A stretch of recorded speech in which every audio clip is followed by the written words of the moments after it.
বন্ধুরা, আমি Mohammad Masudur Rahman, life stock assistant, ACI animal genetics, আপনাদের মাঝে আরও একটি নতুন ভিডিও নিয়ে উপস্থিত হয়েছি।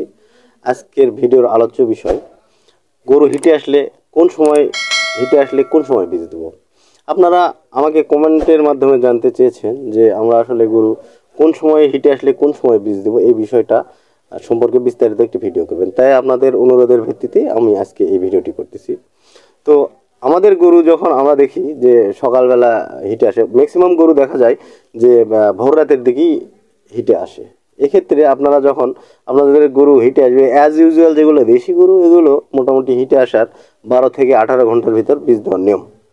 কিন্তু কিছু কিছু শঙ্কর জাতের গাভী আছে, এই সকল গাভীতে আমাদের এই গরুর হিট পূর্ব থেকেই হিস্টোরি সংরক্ষণ করতে হয়, যে গরুটা হিট কত সময় রাখে। কিছু কিছু গরুর ক্ষেত্রে এইটা হতে পারে 24 ঘন্টা, 36 ঘন্টা, 48 ঘন্টা, 72 ঘন্টাও পর্যন্ত কিছু কিছু গরু দেখা যায়, কিন্তু এটা রেয়ার কেস। অধিকাংশ গরু, দেশি গরুর ক্ষেত্রে আমরা বলবো যে 12 থেকে 18 ঘন্টার ভিতর ইনসেমিনেশন করব। তবে আমরা যখন গরু হিটে আসবে, এই ক্ষেত্রে আমরা যখন এআই কর্মীকে কল করব, এআই কর্মীরা আপনাদেরকে কিছু প্রশ্ন করে, এই প্রশ্নের উত্তর আমরা সঠিকভাবে দেবো যে আসলে আপনার গরুটা কখন হিটে আসছে, মিউকাস দেখা যাচ্ছে কিনা, এখন হিটের কি অবস্থা। তো এই সকল প্রশ্নে অনেক খামারি বিব্রত হয়। আপনারা একটু সময় নিয়ে এআই কর্মীদের এই সকল প্রশ্নের উত্তর দিবেন। ঘটনা হচ্ছে কি, আপনারা যদি হিটটা কখন আসলো, কখন শেষ হলো, এই বিষয়গুলোর সম্পর্কে জ্ঞান না রাখেন, আপনারা যারা খামারে আছেন এই বিষয় সম্পর্কে আপনাদের জ্ঞান রাখা অতীব জরুরি। কারণ হচ্ছে কি, একটা গরু যখন একবার ইনসেমিনেশন করানোর পর মিস হয়, পরবর্তীতে অন্তত পক্ষে 21 দিন প্লাস আপনাদের যে টাইম ওয়েস্ট প্লাস আপনাদের যে টাকা, মানে চারিদিক বিভিন্ন দিক থেকে আপনারা লসের সম্মুখীন হন। তাই আপনারা অবশ্যই ভালোভাবে তথ্য উপাত্ত নিয়ে তারপর এআই কর্মীকে কল করবেন। হিটে আসলে আপনারা যে তাড়াহুড়া শুরু করেন, আমরা আমাদের ফিল্ড লেভেলে বিভিন্ন অভিজ্ঞতা থেকে বলছি যে কিছু কিছু খামারি আছেন, সবগুলোর কথা আমি বলছি না, কিছু কিছু খামারি আছেন আমাদের, তারা গরু হিটে আসলে মনে করেন এই তো গরু হিটে আসছে, ডাক্তার এখন আসছে না কেন। ডাক্তার যদি মনে করেন যে আপনার গরুকে সকালে হিটে আসছে, রাতে ইনসেমিনেশন করতে হবে, আপনারা তাকে অবশ্যই সময় দিবেন, সময় দিয়ে সহযোগিতা করবেন, আপনারা তাড়াহুড়া করবেন না। অধিকাংশ ক্ষেত্রে দেখা যায় যে খামারিরা অনেকেই অতিরিক্ত তাড়াহুড়া করে, ডাক্তার সাহেব আমার গরু সকালে গরম হয়েছে, বিকেল হয়ে গেল, আপনি কখন আসতেছেন, এই বিষয়টা আমরা না করবো না। অবশ্যই আমাদের গরু বেশিরভাগ ক্ষেত্রেই দেখা যায় যে ভোর রাতের দিকে হিটে আসে। অবশ্যই আমরা এটা যদি আজকে সকালে হিটে আসে, এই গরুকে রাত্রে বা বিকেলের দিকে ইনসেমিনেশন করাবো অ্যাজ ইউজুয়াল দেশি গরুর ক্ষেত্রে। কিন্তু শঙ্কর জাতের গরু হলে আমরা অবশ্যই আজকে যদি হিটে আসে, পরবর্তীতে পরের দিন সকালবেলা আমরা ইনসেমিনেশন করাবো সচরাচর। কিন্তু কিছু কিছু গরু দেখা যায় যে বিকালেও হিটে আসে। যে সকল গরু বিকালে হিটে আসে, এই সকল গরুকে পরের দিন সকালে আমরা ইনসেমিনেশন করব। কিছু কিছু শঙ্কর জাতের গরু হিট শেষ হতে চায় না। আমরা যখন দেখবো হিট শেষের দিকে আসছে, ডাকা হাঁকা অনেকাংশেই কমে গেছে, গরু মোটামুটি স্বাভাবিক শান্ত মেজাজ দেখাচ্ছে, সেক্ষেত্রে আমরা তখন এআই করতে পারি।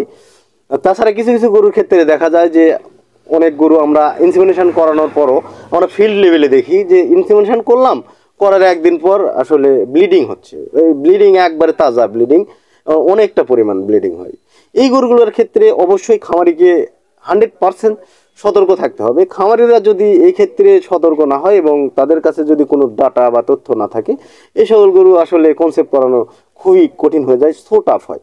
তাই আপনারা যারা খামারিরা আছেন, সচেতন খামারি, আপনাদেরকে বলবো এইগুলো মূলত বিদেশি বা শঙ্কর জাতের গাভীগুলো ফ্রিজিয়াম জাতের গরুতে বেশি দেখা যায়। এই গরুগুলোতে আপনারা যখন ইনসেমিনেশন করবেন, পূর্বের হিস্ট্রিগুলো অবশ্যই মাথায় রাখবেন যে কোন সময় আসলে ব্লিডিং হয়। একটা গরু নির্দিষ্ট সময় পরই ওই ব্লিডিং হয়। একটা গরু যদি এবার দেখা গেল একবার আমরা আর্টিফিশিয়াল ইনসেমিনেশন করলাম, আজকে করলাম, পরের দিন মানে আজকে গরম হলে একদিন পর আমি আর্টিফিশিয়াল ইনসেমিনেশন করলাম, তারপরের দিন গরু ব্লিডিং হলো, এক্ষেত্রে এই গরু কনসেপ্ট করার সংখ্যা অনেক কম থাকে। আসলে দেখা যায় কি, যখন আসলে গরুর হিটটা শেষ হয় বা ওভুলেশন হয়ে যায়, সেই সময় ব্লিডিং হয়। আমরা অবশ্যই এই ক্ষেত্রে করব কি, অন্তত 2বার সিমেন্ট দেওয়ার চেষ্টা করবো, অথবা আমরা যখন সিমেন্ট দেবো তার 10 ঘন্টার ভিতর যদি ব্লিডিং হয়, এই ক্ষেত্রে আমাদের পজিটিভ সিন। আর যদি এটা আরও বেশি লেট হয়ে যায়, এটা আসলে পজিটিভ সিন না। এইগুলো দেখা যায় যে কনসেপ্ট করার হার অনেকটাই কম হয়। তবে হয় না এমন না, ইনসেমিনেশন করার 3-4 দিন পরেও দেখা যায় অনেকগুলো গরু কনসেপ্ট করে। এটা পুরোটাই হচ্ছে উপরওয়ালা বা আল্লাহ তালার হাতে। হ্যাঁ, আমাদের হাতে তেমন কিছু থাকে না। তারপরেও আমরা যখন আর্টিফিশিয়াল ইনসেমিনেশন করব বা কৃত্রিম প্রজনন করব, অবশ্যই আমরা এই বিভিন্ন বিষয়গুলো মাথায় রেখে বিভিন্ন দিক বিবেচনা করে মানে আমরা যাতে ইনসেমিনেশন করি, এর ফলে হবে কি আমাদের টাকা সময় লসের মুখ থেকে লস থেকে আমরা নিজেরাই বাঁচতে পারবো। অনেক খামারি এই ধরনের কেসে ইনব্রিডিং বারবার হিটে আসে, গরু মানে কনসেপ্ট করাতে পারে না। এগুলো আমরা অনেক ফিল্ডে অনেক অভিজ্ঞতায় দেখেছি যে খামারিদের কিছু ডাটা বা উপাত্ত থাকে না, সেই কারণে এইগুলো হয়। তো আপনারা নিজেরা আগে সচেতন হবেন, তারপর উপরওয়ালা যদি না আটকায় তারপরে তো করার কিছু থাকে না। তারপরেও নিজেরা সচেতন হবেন, অবশ্যই ভালো একজন দক্ষ এআই কর্মী দ্বারা আপনারা ইনসেমিনেশন করাবেন। আর এই টাইমের কথাটা যেটা বলতেছিলাম সেটা হচ্ছে অ্যাজ ইউজুয়াল দেশি গরুতে 12 থেকে 18 ঘন্টা, শঙ্কর জাতের গরুতে 24 ঘন্টা, ওভার 36 ঘন্টা, 48 ঘন্টা, কিছু কিছু দেখা যায় হেভি রেয়ার কেস, এগুলা 72 ঘন্টা পর্যন্ত দেখা যায়, এগুলো রেয়ার কেস। তাই আপনারা গরু অবশ্যই পর্যবেক্ষণে রাখবেন, হিটে আসলে কোন সময় বীজ দিবেন না দেবেন এই বিষয়গুলো আপনারা আপনার গরুর লক্ষণ এই সকল বিষয় আপনারা একজন দক্ষ এআই কর্মীর সঙ্গে শেয়ার করবেন। ধন্যবাদ। আপনারা যারা আমার ভিডিওটি দেখলেন সবাইকে ধন্যবাদ। যারা আমার চ্যানেলটি সাবস্ক্রাইব করেন অবশ্যই চ্যানেলটি সাবস্ক্রাইব করে পাশে থাকা বেল আইকনটি বাজিয়ে দেবেন।